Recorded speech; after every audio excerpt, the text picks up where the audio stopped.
The local church still matters for a number of reasons. I'll just talk about one of those reasons. Local leaders. In God's design, the local church is to have men who, under Christ's headship, lead the church. So the Apostle Paul, on the first missionary journey, he returned to Lystra and Iconium and Derbe, places where the gospel had come, people had believed. He was establishing churches there, and one of the primary responsibilities he had in order to establish that church was to appoint elders in every church, it says in Acts 14.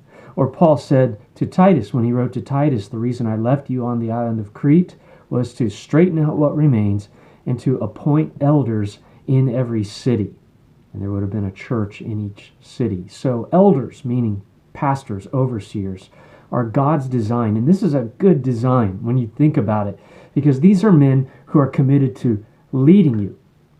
They're committed to feeding you scripture, and not just a sermon each week, but feeding you in your life in a variety of circumstances, in the good times and in the really difficult times. Men who will bring the scriptures to bear upon your life. These are men who are men of character, men of integrity, men who love you, men who are committed to helping you to persevere to the end. These are men who will protect you from false teachers who are seeking to win your heart. So you can't get this from a guy on the radio.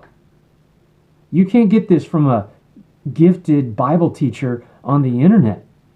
We thank the Lord for these men, and that we can very quickly be listening to some of the best Bible teaching that is available anywhere. But yet these men are not your pastors. They don't know you. They don't see what's happening in your life. But these men, if you're in a healthy situation, and I hope you are in your church with that body of believers who are committed to following Christ, and they are there for your good and for your eternal good. And so that's one reason why the local church still matters. Local leaders.